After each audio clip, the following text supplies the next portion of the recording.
Peter, let's talk about your businesses.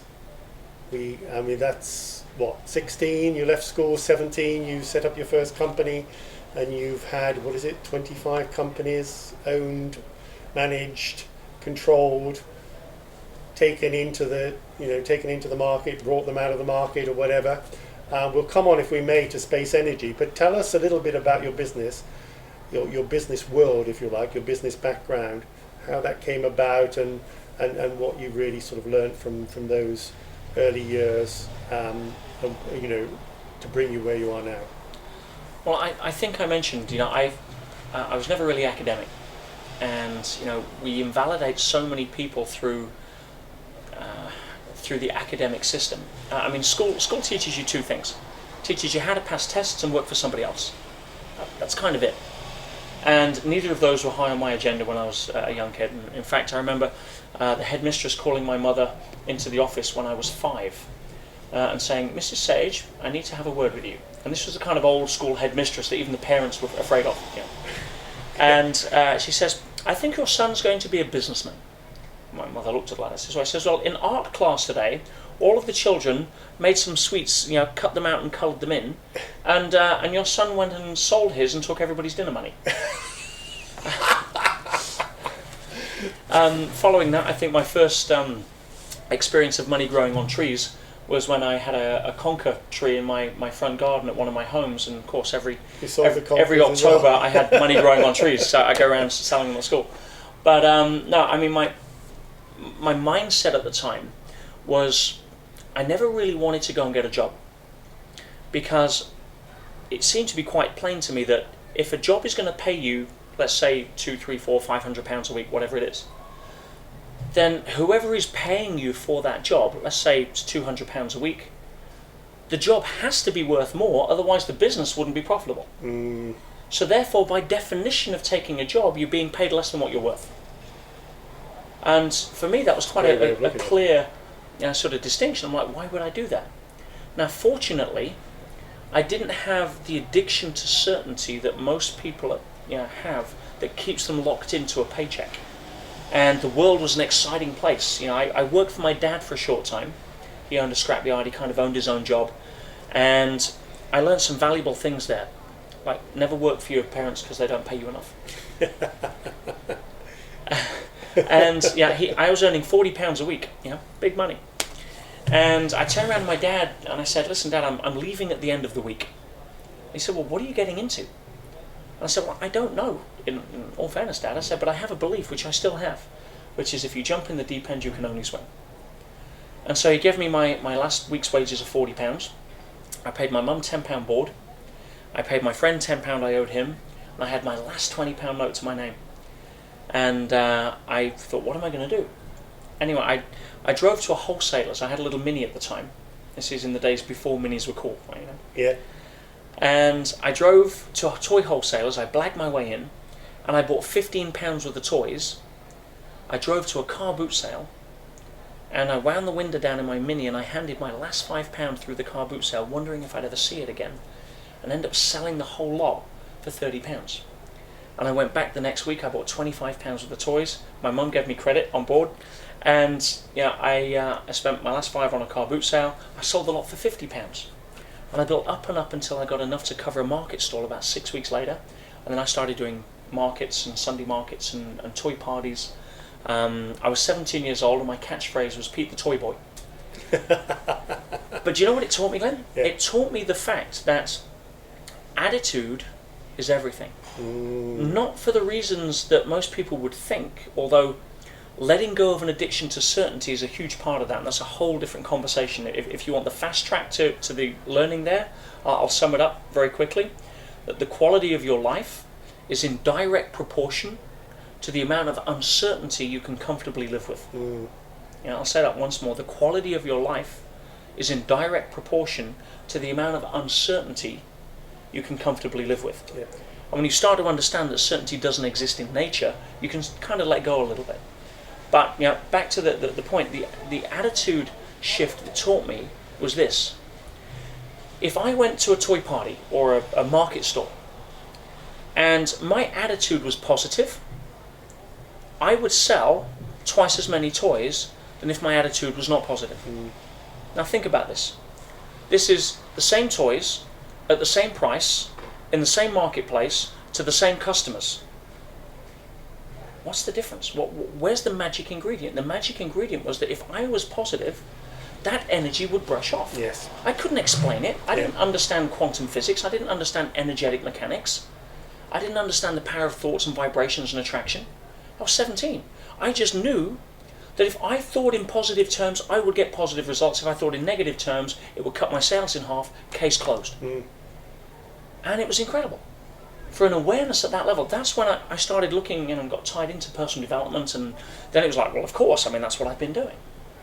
But attitude was so much of a key, and I'm like, where was that at school? Yeah. Where did we have the attitude class? Yeah. I'd much rather learn that than algebra. Or even the optimism class. That kind of stuff, Yeah. And it's based, now we understand why. You can go, in fact, I think I was with you back in 2003, Glenn, in Germany, when I first saw on screen, based upon Stanford University research, a thought wave tracked on like an ECG, where we actually saw it on screen, a positive thought and a negative thought, and the intensity of the thought was enough to morph the other thought into the opposing thought, the less dominant thought. Right. So the dominant thought would morph the less dominant thought into itself. And I'm like, you mean we've known this for 20 years and it's still not taught in school, that our thoughts, which can be measured in science, have such a vibrational impact that it can not only attract similar thoughts, but it can actually attune less powerful thoughts to that level. Now you look at the flip side to that, and the amount of negativity that people have, and you're wandering around kind of mediocre, you're automatically going to get sucked in. It's just a scientific quantum physical reality, based on law, not based on mumbo jumbo, positive thinking. Positive thinking and the power of positive thinking is no longer a concept. It is a demonstrably proven scientific level of reality on fact. And it's as if we didn't know. All you've got to do is go out and validate and think positive thoughts versus negative thoughts. But where we come into the 21st century media-controlled, media-induced level of awareness that most people have, their entire window on reality is through the media. And the media's sole purpose is to induce uncertainty. I don't know if people have figured that out yet, but it's all the same news, it just keeps happening to different people. Hello. That's why I don't read newspapers. But if it can induce uncertainty, not report the news, has no vested interest in reporting the news. Right? If you ask yourself the question, well, what's going on in the world, the answer is quite simple. Everything. What do you want to choose to focus on through a medium called a newspaper or CNN, constant negative news? All right? Right? I've heard that before. Yes. Or is it GMTV? Get me the Valium. Yeah. Right. And if you were to focus on a microcosm of what's wrong in the world, it's called a newspaper. And the reason is not to report what's going on. The reason is to induce uncertainty, because so many people are addicted to certainty that in order to then replace that level of uncertainty with more certainty, we go back to the media and it's a sales cycle. Has nothing to do with reality, it's a sales cycle. You want a prescription for mental health that'll improve your life in 30 days? Easy. Yeah, no Prozac, guaranteed. Turn off a television, don't read a newspaper. Yeah. And as you said, I think recently, it's it's the same old news. It's just different people. And I thought it was fantastic. I never thought of it like that as well. But it is, isn't it? It's just different people. Ask somebody a question. Right? What did you read in a newspaper last Tuesday that A, you can remember, right? And B, has a positive impact on your life today, right? And you won't get an answer. 99 times out of 100, you won't get an answer, right? So, if you look at it through the sort of common sense goggles, which is unfortunately not very common these days, ask yourself another question. Why would I, in my life, want to sit down at breakfast and read about somebody I didn't know existed, have never met, would never meet, and all the crap that's going on in their life while I'm having cornflakes? There is, of course, a bigger picture here, which we'll come on to later in the interview, because I want to talk about oneness. And of course, that other person you'll talk about is also you, right? We'll come on to this in the sort of bigger picture. But one thing I wanted to mention, this whole thing about quantum physics, I found totally fascinating. As you know, I've spent a lot of time myself looking into this in the last few months and years. And for people watching this, if you haven't read David Wilcock's book, which is absolutely amazing, called The Source Field Investigations, which is a recent book, and I highly recommend that. It picks up on some amazing stuff, including the fact that scientists have now scientifically proven that electrons respond to love. Yeah, they've even proven this now. This is in line with what you were saying about the energy of thoughts, and you know, but it does, you know, without getting on a sort of soapbox or anything, it does make me wonder why a lot of the stuff in quantum physics goes back to the early 1900s. You know, there was the experiment that determined that the observer affects the observer, for example, I think it was 1919 or something, of a British physicist, and yet none of this, all this seems to have, you know, gone, if you like, past us and not even featured, certainly not in my school, as part of our education, which I find extraordinary. But anyway, I'll get off my soapbox. This is all about you, Peter, and not about me. Your experience of relationships in business, I'd really like to, because I think you have some wonderful stuff that you can share with us about relationships generally, but certainly in business, and how you've, if you like, cultivated is probably the wrong word, but how you've come to a place of, you know, bringing the right or the perfect or whichever label you want to put on it. I don't really want to put a label, but bringing those people into your field of influence that have been, if you like, perfect and right to support you along the way as part of your business ventures. I'm jumping slightly ahead here. We'll get on to space energy, but tell us a little bit about that. I think the most important part of any business that I've started is the vision. The vision is everything. The vision is the foundational block of where things start, because you know, if you don't have a vision, you're a rocket without a stick. Where they start or where they end? End. Yeah. See, I get a picture of what the business will look like when it's finally done.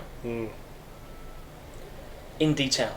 I'm talking the colour of the carpets in the office, the kind of people I want to be selling to, or you know, the kind of suppliers I want to be buying from, the kind of staffing that I have working with me, the kind of difference that we're making with the products or services that we do, the ripples of contribution that go out in the world.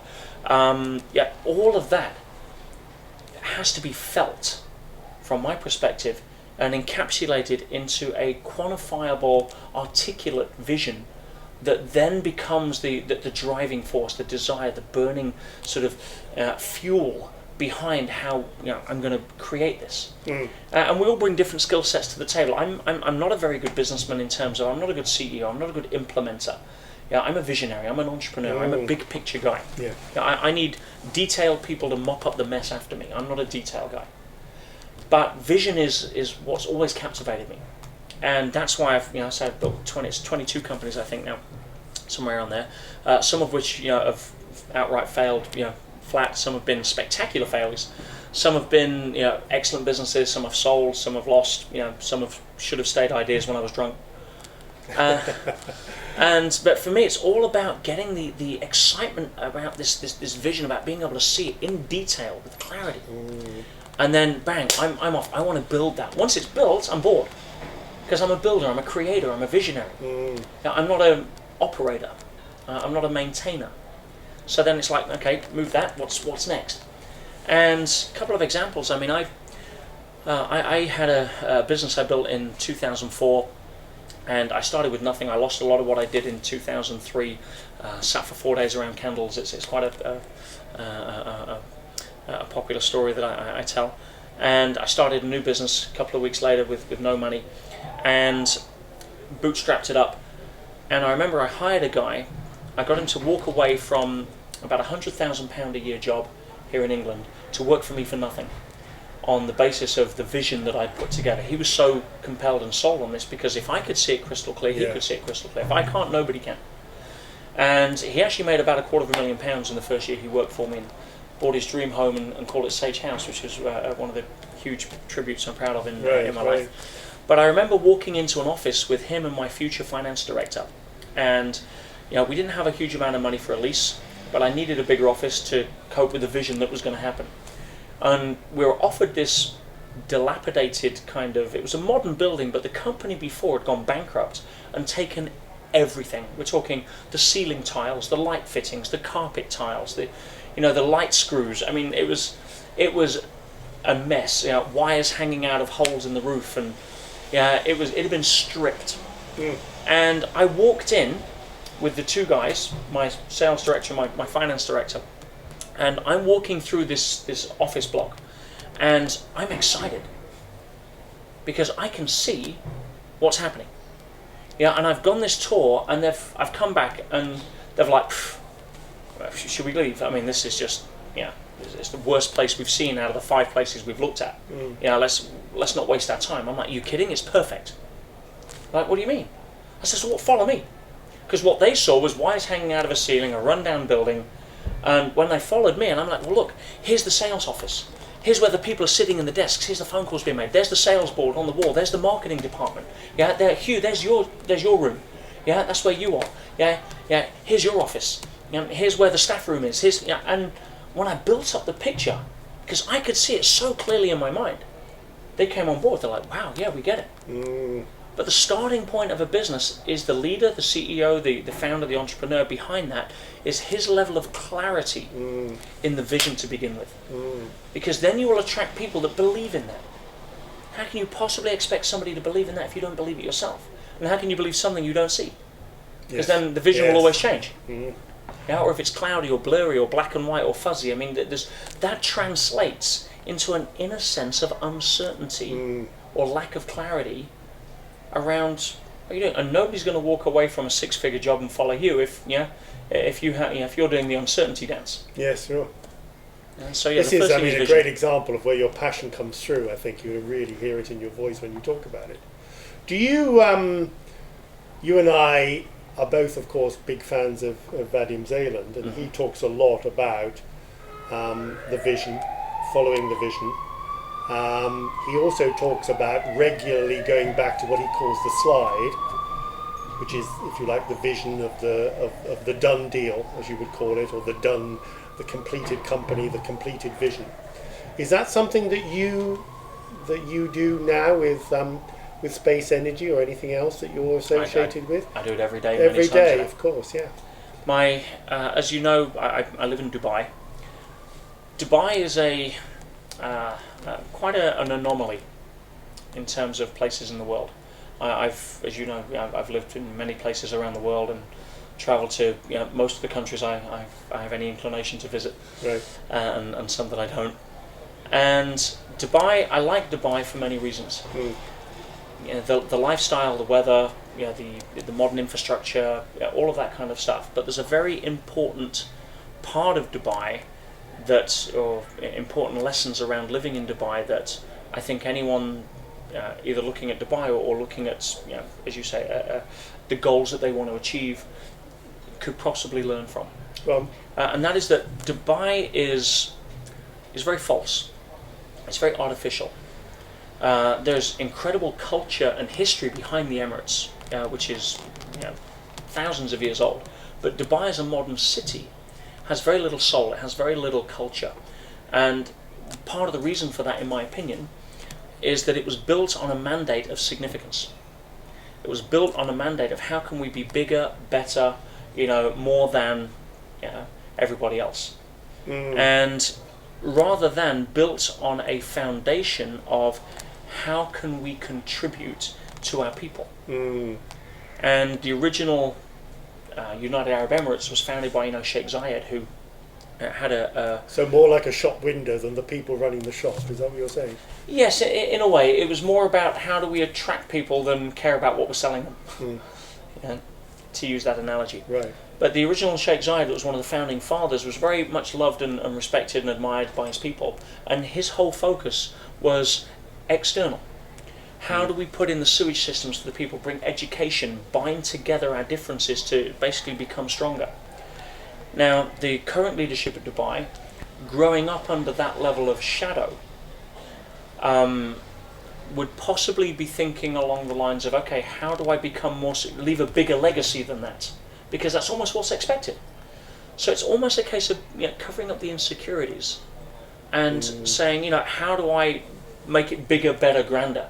But that's an internal reference. It's a case of how do I, it's an internal insecurity issue. It's an egocentric need. I need to build Dubai to where it is so that I can prove to the world, fill in the blank. Yes. And that's why I think Dubai caught a cold. Now, coming back to my original point, once you understand that Dubai is false, then you can play Dubai on your terms, and it offers a phenomenal lifestyle.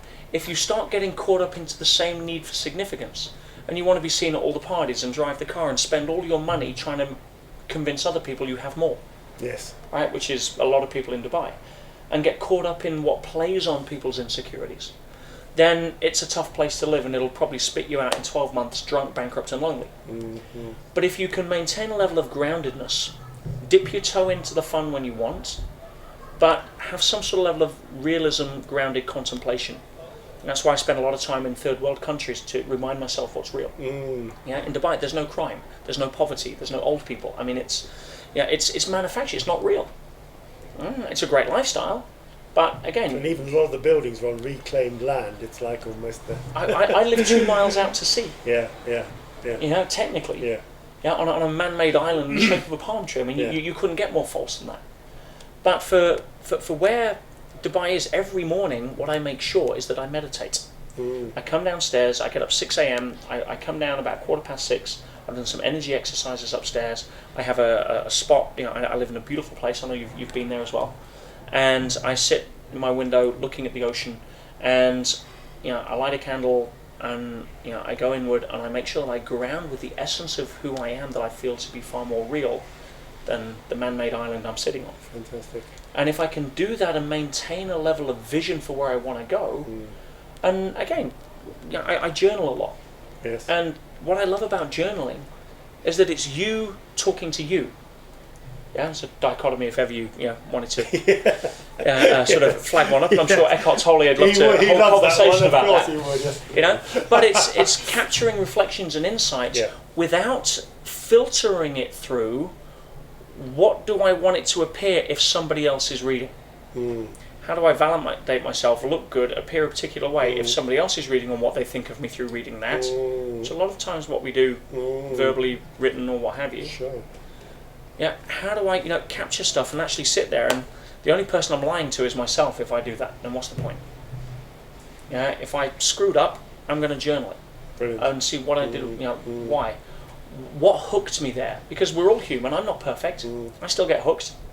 I still, have, moments where, I think I'm trying to fluff up my tail feathers a bit and trying to appear significant in some respects, and then afterwards, see, do I still need that pattern? But it's still there. So let's explore that. And I can have an honest conversation with myself. But if you can maintain, and part of my meditation in the morning is getting a vision of what I want to, where I want to be, but holding it in a mindset of that it has already happened. Because as we all know, and I'm sure many viewers to your regular interviews, which many of which I've enjoyed, are more than familiar with your thoughts create reality. And so, if you can convince your unconscious mind as to what it is you want has already happened, the first thing it does is get rid of doubts. The second thing, it puts out the energy and the vibration of being able to attract that into your life. And I think that's important, whether it's relationships, whether it's business, whether it's love, whether it's passion, whether it's hobbies, whether it's anything. Sure. But for me, I've used that substantially since I was 17. With the businesses that I've started. Fantastic. Tell us about space energy. Where are you now with space energy? How far along the timeline, if there is still a timeline for that end goal, if there is an end goal, and is it still fun? Is it still your real focus? Is it still your real passion? Space energy, for for those that aren't too familiar, was an idea that I was exposed to 6 years ago now by what I effectively call a mad scientist who showed me a technology where you could put solar panels in, instead of on rooftops where every night it gets dark, you put them in space where the sun never sets. You can transmit that energy back to Earth via radio wave like a cell phone signal. And my first thought was, well, if that's real, it could change everything. A permanent, clean source of energy transmitted on demand anywhere on Earth in real time. I mean, that's the holy grail of renewable energy. And so I did some due diligence and I validated the fact that it was real. And I spoke with NASA and Boeing and Raytheon and some of the big players. And yeah, it was just a commercial timing that was questionable. It's going to happen. It's a technology you will see in our lifetime. Yeah. And a lot sooner if I can help it. And I decided that, wow, this is so important that it's more important for me to make this happen or try and move it forward than it is caring about how financially successful it will make me. Again, one is an egocentric based level of motivation. Yeah. How can I be on the front cover of Time, and how can I make $10 squillion? And one is wow, if this can really serve humanity at a level that gives me an opportunity to, again, leave a thumbprint on the world in a way that is a legacy. I mean, wow, that's every entrepreneur's dream. Or every entrepreneur that is emotionally mature, because certainly in my 20s I'd have said, stuff that, how much money am I going to make? Yes. And if the risk reward isn't worth it, I wouldn't do it. Now it was a case of, wow, that's incredible. If I almost have to lose the business to move it to the next step, for somebody else to pick up the baton and move it forward, I mean, wow, I'd do it anyway because it's too important for the world. Anyway, in answer to your question, 6 years later, we had a tough year last year because it was very hard to raise money, and I've pretty much exhausted all of my own resources into the deal. Right now, we have 3 different levels of activity moving forward. One is a ground-based solar park I'm looking to do with a government in West Africa. Okay. Cool. One is a listing on either the UK or German stock exchange as a result of that, which I've got meetings this Friday to move forward. And one is to fund the latest concept and system definition study for the architecture of the satellite and the demonstrator, which I'm hoping we can tie up in the next 4 to 6 weeks. That'll either be through the government of China or India, or it'll be a case of, well, globally we need to sit on it for another year or 2 before we commit funds, and therefore it's on a back burner and I'll have to look for alternative avenues. But I'm still committed. I still believe in the technology, and no matter what happens, I'm moving forward until my feet fall off. Is it a timing thing? Have you encountered resistance in terms of your potential? Because on the face of it, as you say, I mean, it's a no-brainer, really, isn't it? That you can really deliver from space solar-based power for what I understand to be a very modest price, to the end consumer, ultimately, obviously via governments and so on. But I'm just getting a sense maybe that have you encountered resistance along the way from these people? Is it a financial thing? Is it a political thing? Is it a mindset thing? Well, one has to always come back to the psychology, because every behavior, every decision, every action is preceded by a thought, and that thought is generated and usually directed by certain psychological principles, like avoiding the fear we're not enough. Patterns that are controlling us that we're not even aware of. Right. Beliefs that we've had since we were children that we still own and have never questioned in the last 30 years that may no longer serve us. So we may not always recognise them either. That's the key, isn't it? Yeah. But if you look at the principle behind funding a project like this, governments, unfortunately, most bipartisan or tripartisan governments around the world are not set up to serve their people. Their primary mandate is how do we become re-elected in 4 years? Yes. And as a result, that is the primary driving factor. Very few governments are willing to be unpopular in the moment for what they believe to be the long-term greater good. Short-termism, basically. Yeah. Very much. Yeah. And you take England right now with the coalition. I know from what I understand, and I don't follow politics and I don't follow much what's happening in Britain these days, but from talking to friends, there's been a lot of cutting back measures, and a lot of people are feeling the pinch right now. And that was a strategy that the government introduced initially based on a gamble that within 4 years it would pay off and it would be the right call. If they thought it was going to be a 6-year journey, they wouldn't have done it, because after 4 years so many people would have been that upset with them they wouldn't have got re-elected. Yeah. So if you go to a government like China, China's a one-party, somewhat communist state, and from what I've learned with China is that it's a very interesting structure, especially in modern day. It's changed a lot in 20 years, as most people know. Right. But China's overarching governing methodology is still communist. China's economy is driven by capitalism. The membrane between the two is controlled corruption. That's China, and it's open. People understand it, and once you know how to work with it, then you can deal with it. It's okay. But if you go to a government like China, if they think that it serves the long-term greater good, they're far more likely to want to get involved. If you go to a government like India, which is a 40, 50-year political experiment right now, or go to America, which is just set up to be defeatist politically, because if one party supports something, no matter how good it is, it just becomes a target for the other party. Yeah. It's so black and white, Republican, Democrat, in that it has no underlying validation as to the actual credibility of the idea that's put on the table. And so there's many different factors involved in trying to get a project like ours supported, and I would love it to go to a country like India, because I think we can do so much with bringing rural electrification to poverty in the third world. If I was to put money on it, I think it's going to be China, because China, it's, apart from being massively energy hungry, massively cash rich, massively liquid, it's also very decisive.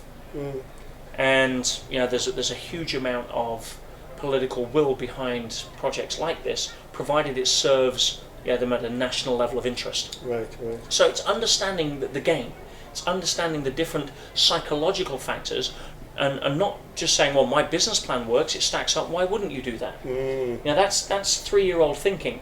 It's a level of emotional maturity when you can really put the blinkers on and just think that way. But my product, my service is so good, why aren't people buying it? Well, let's bring our peripheral vision into that and say, well, if I'm dealing with governments, I have to understand the need for significance, the need for certainty. Who is writing a check? What questions is he asking himself? Not based on how good the product is, based on how well he's going to be covered if it goes wrong, for example. So there's many other different factors. And it's the same when you have staff in your organisation.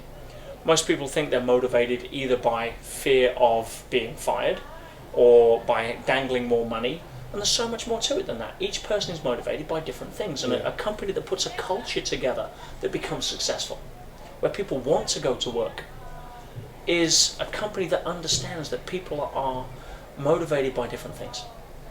And you see examples of that, rarely, but some great examples of that all over the place. Virgin would be good. EasyJet in its early days, the Ritz-Carlton, some notable examples of places where they've really spent time on putting that culture together.